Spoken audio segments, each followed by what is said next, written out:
Hey friends, today I'm potting up bare root plants indoors to give them an early start for spring. I'll be working with Hosta, Phlox, and Eryngium, showing you how to plant them, care for them, and get the best growth before they head out into the garden. Let's get growing.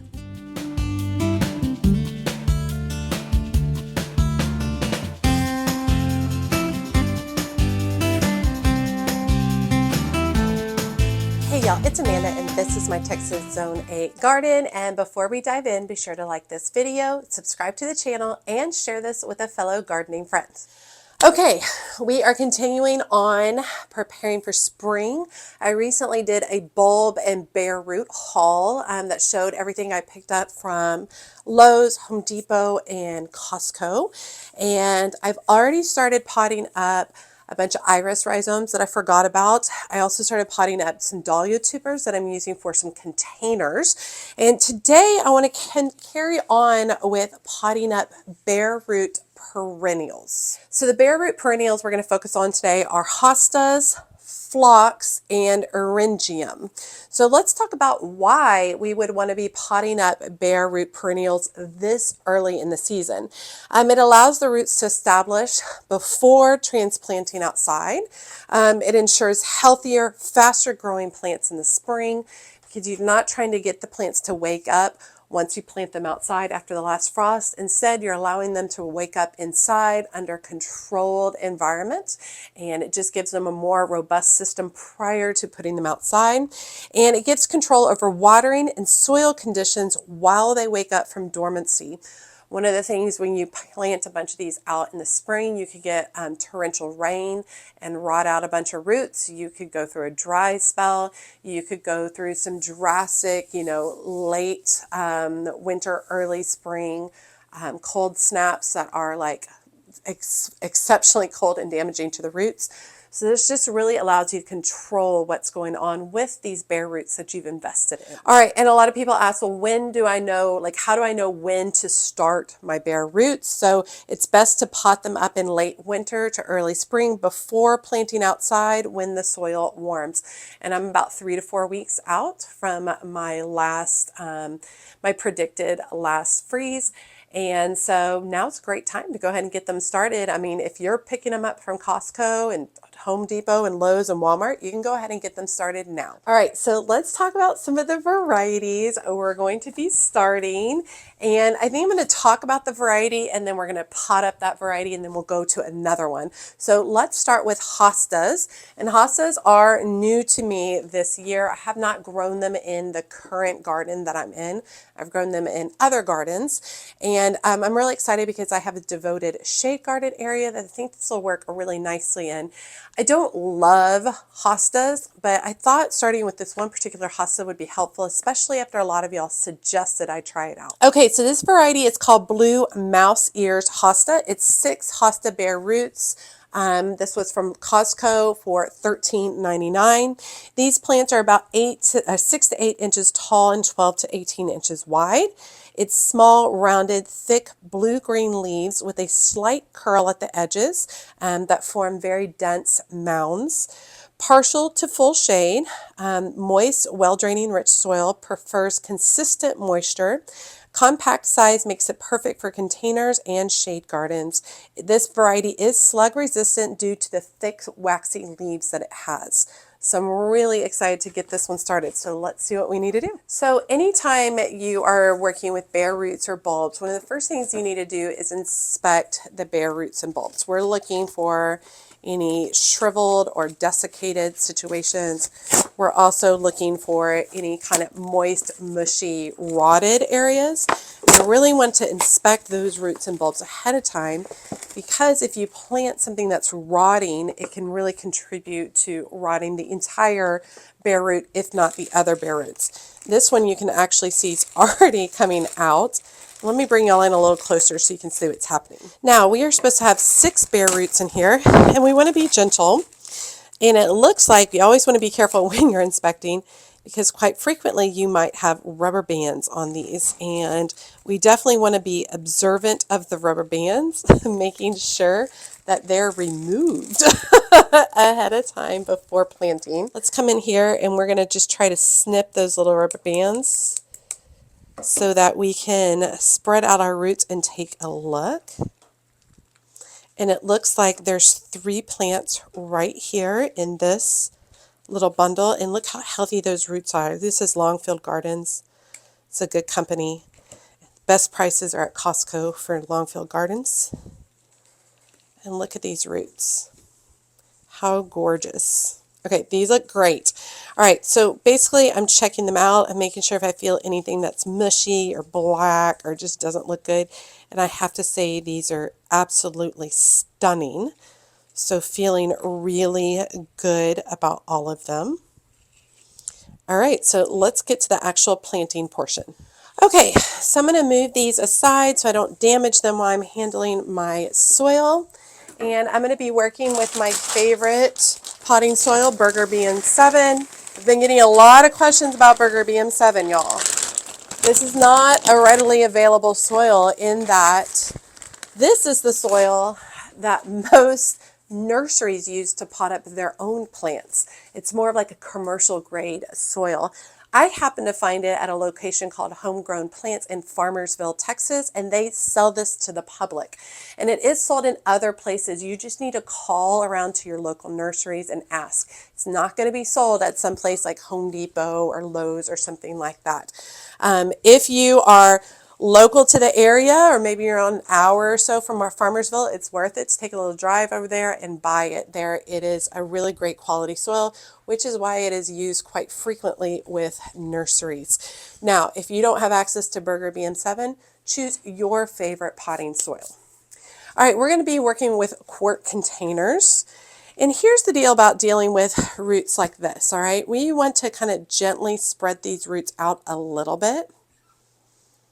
All right, we don't want them all clumped together.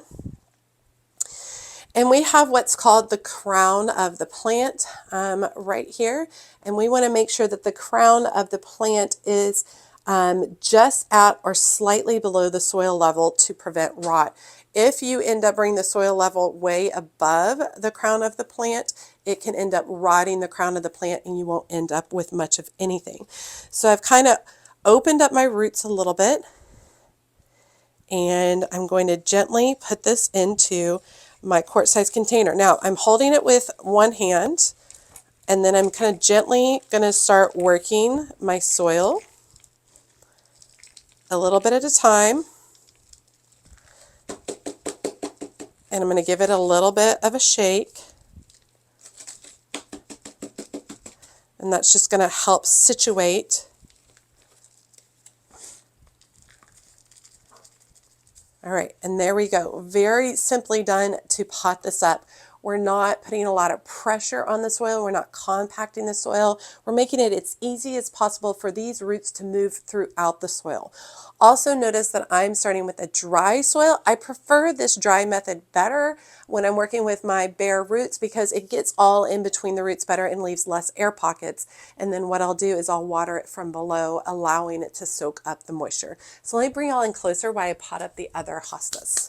Okay, so we've got our root here. This is the crown right here. This is basically where the roots meet the rest of the plant is the crown.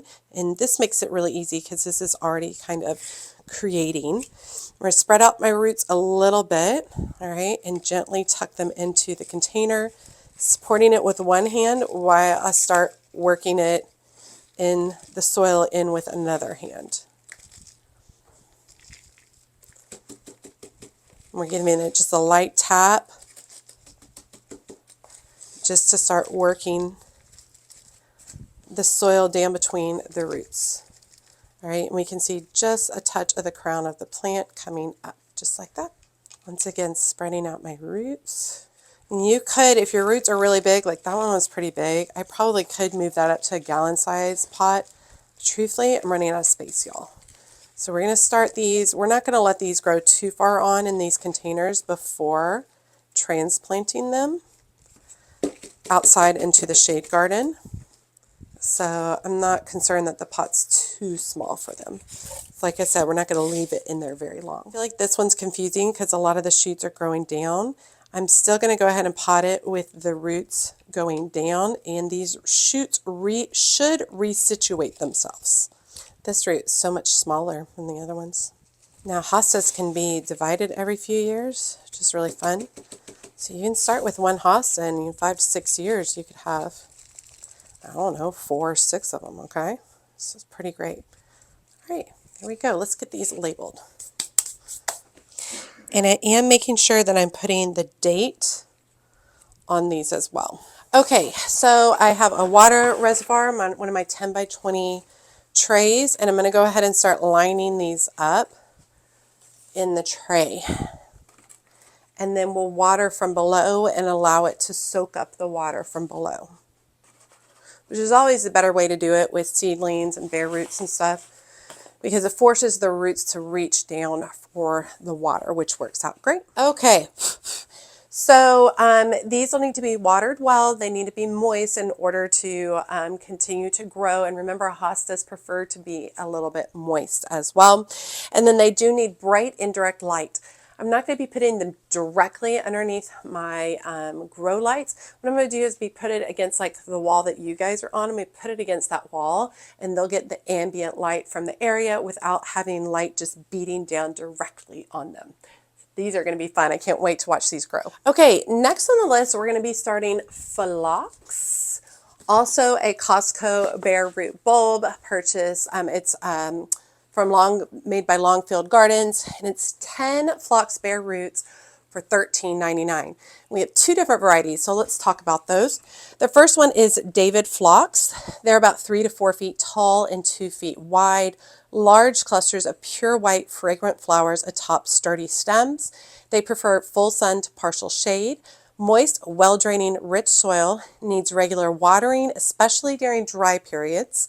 Highly mildew resistant, which is great for phlox, because phlox definitely attracts mildew, and attracts butterflies and hummingbirds. Now, for the Blue Paradise phlox, that one is 3 to 4 feet tall to 2 feet wide. Large clusters of bluish purple flowers that shift colors depending on the light. Prefers full sun to partial shade.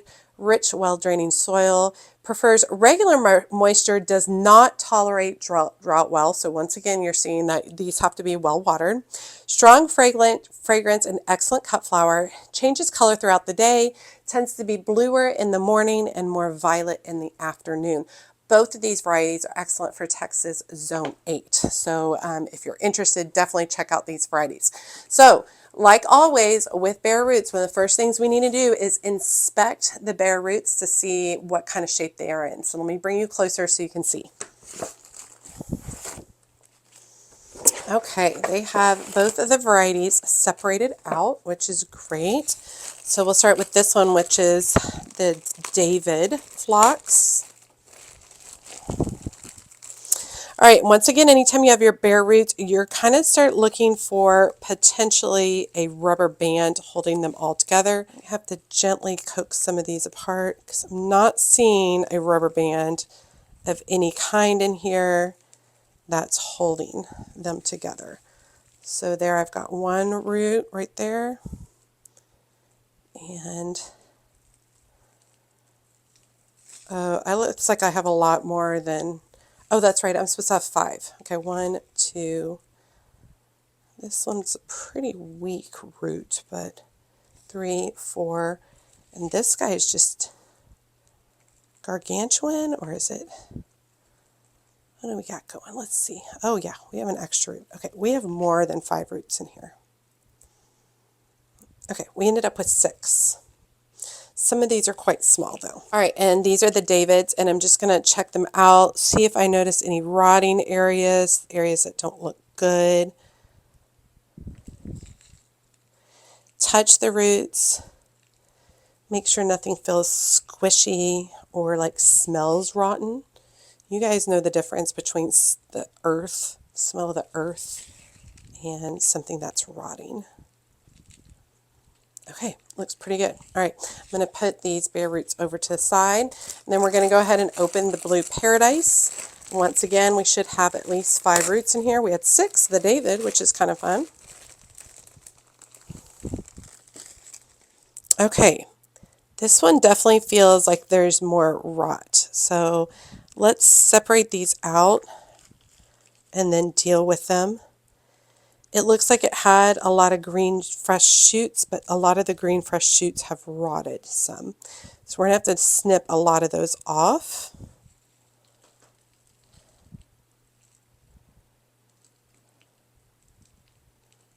Okay. So taking a moment to look at this. I hope you guys can see. This is rotted right here on the tip. It's soft, it's brown, it's mushy. It's not good stuff. So I'm just bringing over a container here, and I'm just going to cut off the rotted portion. And as long as that looks good, I'm going to move forward. Any part that I thought looks rotted, I'm cutting off. And we're going to inspect each of them for that same situation. So we definitely have that same situation on this one as well. So we're just going to cut off anything that's rotted. Now, just so you know, especially for Costco, you can take these back if you want. I don't think these are too far gone. Like, I think these are salvageable, so I'm not worried about it. If I didn't think they were salvageable, I would take them back. Costco has an excellent return policy. I think Home Depot and Lowe's do as well, but I'm not sure. And this is good. We want to get rid of the rot. If you go ahead and leave the rot on here, chances are it's not going to do well, y'all.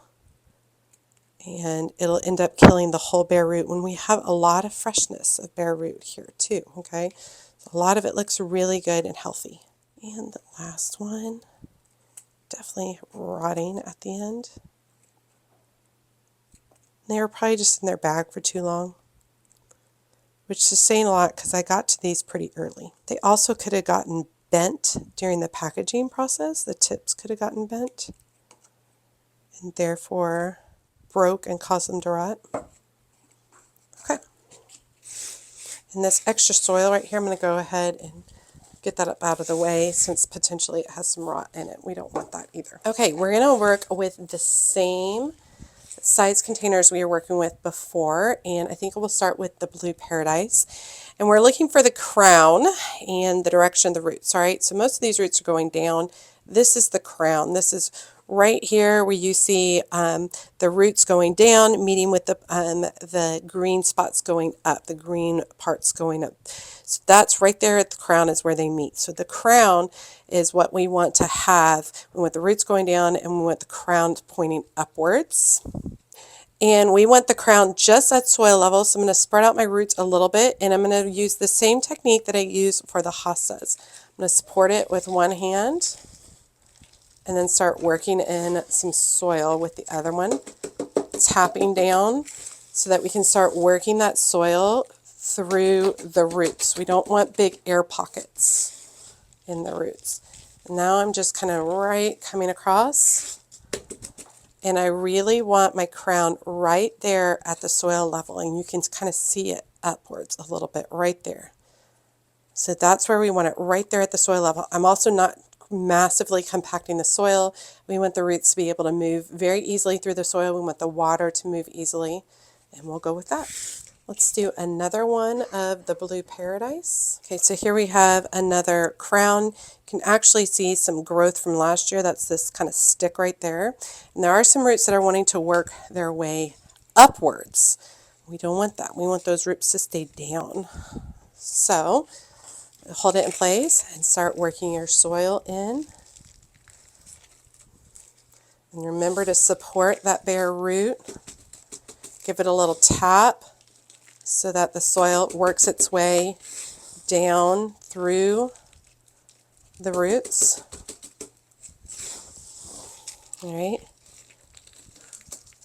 And we have the crown of the root right there. You can see the little stick. This is right there. So it's just at the soil level. So I have a few roots sticking out. Oh, that one's actually a broken root. You can go and tuck some of those roots down if you need to. Okay, let me go ahead and pot up one of the David phlox just so you can see, because these are a little bit bigger roots. So you can see the bare roots right here. This is a stem from last year, and the growth isn't quite going upwards. So we're going to angle this in. First of all, I'm spreading out my roots. And I could go bigger containers once again on these, but hoping to get them into the ground in not too long. So I'm kind of supporting this upwards, but I'm tucking all my roots in. And these green shoots should right themselves to the light. All And putting our soil in, giving it a little tap.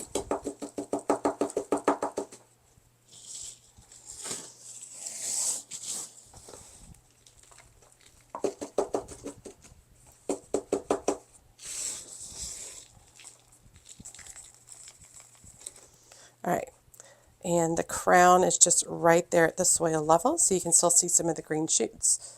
So let's go ahead and knock out all the rest of these.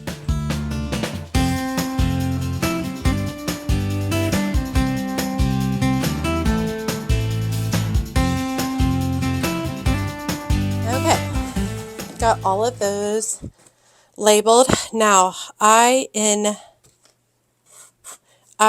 no way need 11 phlox, which is what I ended up with.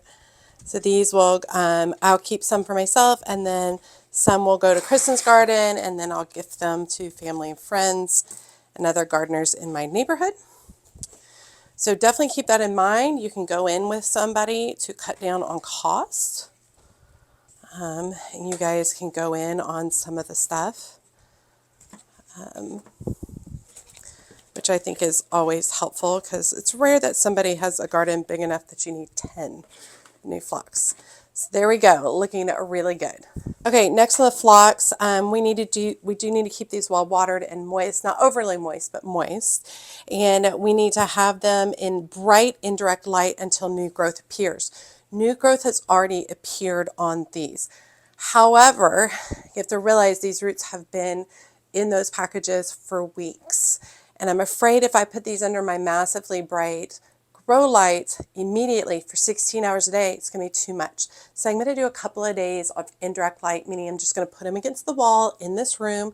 They'll get light, ambient light for a couple of days in this room, and then I'll move them under the grow lights. I think that that's going to be a better situation, because I don't want to burn these shoots right away. So yay.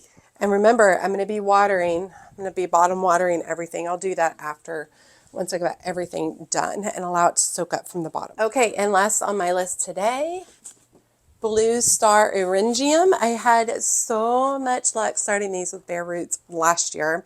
I think I did bare roots from Walmart last year. Everything came out successful with those.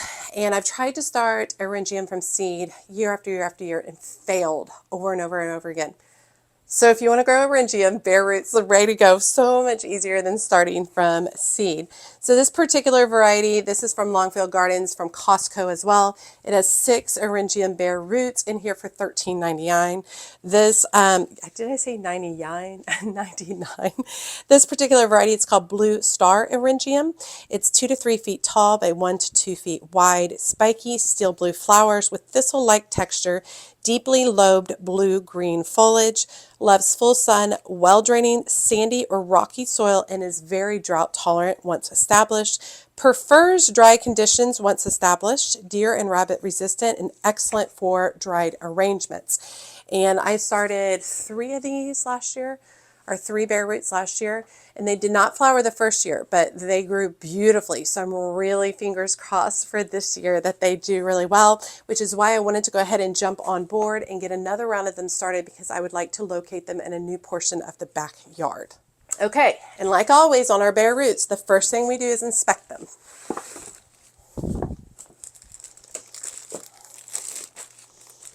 All right, we're supposed to have 6 bare roots in here, and I will say you can already see some of the green. So these are not rubber band together now. This one has a really intense main root, has like a tap root.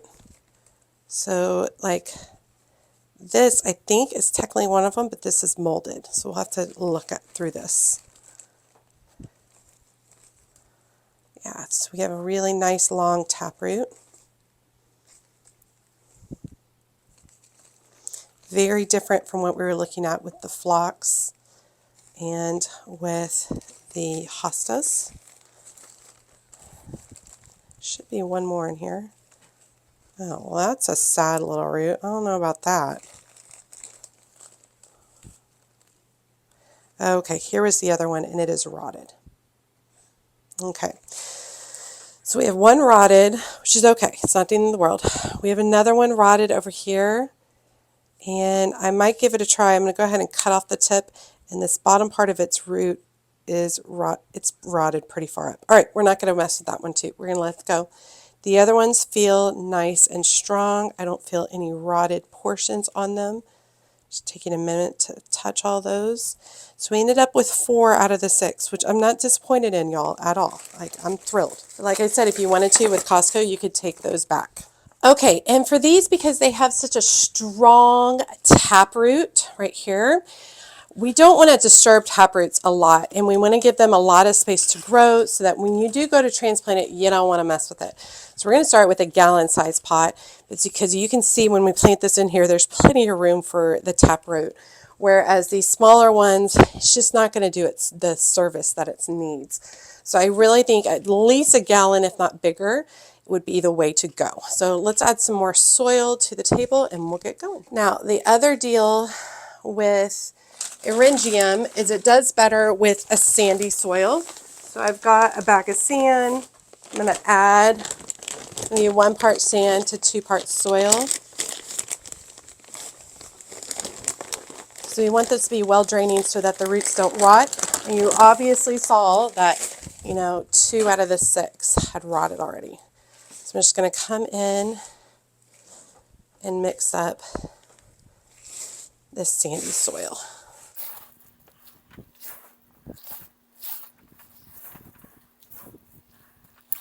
All right, just like that. And then the process is just like what we were doing before. We want to place the crown, and remember the crown is where the root meets the rest of the plant. It's that dividing line of where a root is going down and the plant's going up. So here's the crown. Now I know these leaves are going the wrong way, so we're going to put them at just an angle. We're going to insert it just like that so that these have the opportunity to right themselves.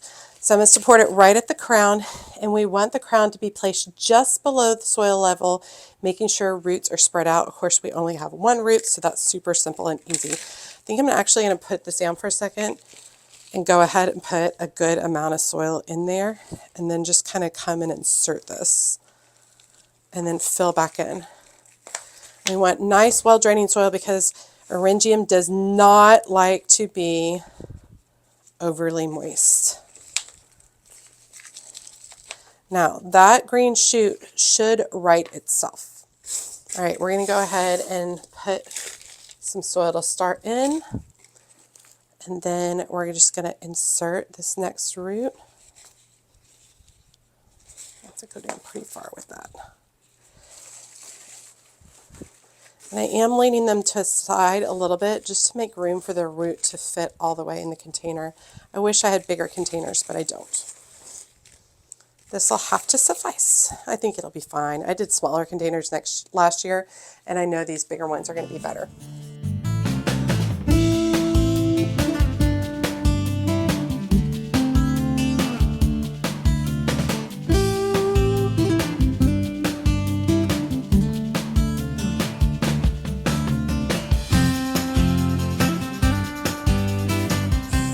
Last one.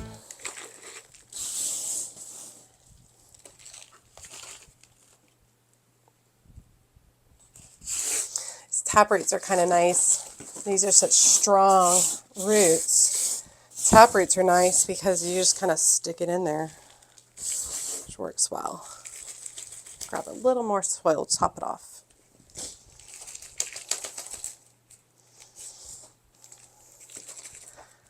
Okay, so for the thistle, it does not like to be heavily watered. We're going to lightly water it, only a little bit of water, and then allow it to put some growth on before I re-water it. It also likes the bright light, intense light. So it needs to go right under the lights immediately. It does not need the indirect light. It loves it. So put it in the bright grow lights. If you're doing any of these bare roots and windows, make sure that they're getting as much light as possible and that you're rotating that plant frequently so that it doesn't get to leaning to one particular side or the other. I'm running out of trays. I think I have some more on order. Hopefully they'll be here soon. Okay, so that was fun. We potted up the hostas, the blue mouse ear hostas, two varieties of phlox, David phlox and blue paradise phlox, and then finally blue star eryngium. So really excited to get these perennials going for my garden. A few things about some aftercare for strong growth on these bare roots. Light. We want to place pots in bright, cool location until outdoor temps warm up. And definitely keep them inside until after your last frost. For watering, oh, let me touch real quick on the light. My lights are on 16 hours a day. So minimum 12, but up to 16 hours a day. Watering for the hostas and phlox, we want to keep evenly moist but not soggy. For the eryngium, we want to water sparingly to prevent rot. So it does not need to be overwatered whatsoever. Hardening off, that is the process of getting these guys set up to go outside. So once new growth appears and outdoor temps are consistently warm, gradually move the pots outside over 7 to 10 days before planting in the ground. And I will have an upcoming video probably in the next week, truthfully next week, I might, because we have a lot of warm temps next week. So I might start the whole hardening off process and I'll video and show you guys, because I feel like that's one of the most difficult and least talked about processes of moving plants from indoors to outdoors. Fertilization, we want to start light feeding with a balanced liquid fertilizer once new leaves emerge. So I'm going to hit mine probably sometime next week on the ones where I can see green at the top. I will use Alaskan fish emulsion at half strength. I will add it to the actual water troughs and allow these plants to soak it up from below. A few common problems and solutions that you can run into regarding starting bare roots indoors. No growth. If you see no growth, be patient. It's okay. Some perennials take 3 to 4 weeks to wake up, so it can take quite a while. A lot of that depends on temperatures. If wherever you're growing them is cooler, they're less likely to wake up. It's a little bit warmer, they'll wake up a little bit faster, but be patient. It can take up to a month for them to wake up. Mushy roots. Anytime you see any kind of mushy roots or you feel like you have rot or you smell, it smells like rot instead of just fresh earth, go ahead and dig up the root, check it, make sure that there's no issues with it. If you do have mushy roots, go ahead and remove the rotted parts and improve your drainage, water less, and allow it more time to dry out a little bit in between waterings. Leggy growth, so if you get really tall, straggly growth, provide more light or move to a cooler location. If it's too warm too fast, they can stretch out really quickly, and if they're too far away from the light, they can stretch out quickly as well. So definitely keep them as close to the light as possible once you see that green growth. All right, you all. I hope you guys enjoyed today's video, seeing me get started on bare roots. I know there's a lot of interest in starting to pot up this kind of stuff. Perennial bare roots are super fun. This is a very cost-effective way to add a lot of beauty to your garden. It is a patient way to add a lot of beauty to your garden, as a lot of these plants take 2 to 3 years to really start producing them. These eryngiums right here, they will not bloom the first year for me. The phlox might, but the eryngium will not. I have no idea about hostas. It should give me a lot of green leaves, but I don't know how much will actually produce any blooms for me, but we'll see. But a really cost-effective way to add a lot of plants. Just takes a little time to do it, but that's okay. I got time. I can do it. But you all let me know what your process is for bare roots. Do you go just straight out into your garden, and how's your success with that? Do you like to start indoors? Are you interested in trying this method to get a jump start on your bare roots? I'd be very interested to hear what you all are up to. As always, make sure you like and comment on this video. Every time you like and comment, it helps grow the video so much. And if you don't feel comfortable leaving a comment, just drop me an emoji below, letting me know that you made it to the end of the video and that you say hi. And be sure to check me out on my social media outlets, including Facebook, Instagram, and TikTok. I also started a Patreon community, which I'm really excited about. I think we're up to like 40 gardeners in there, which is really fun.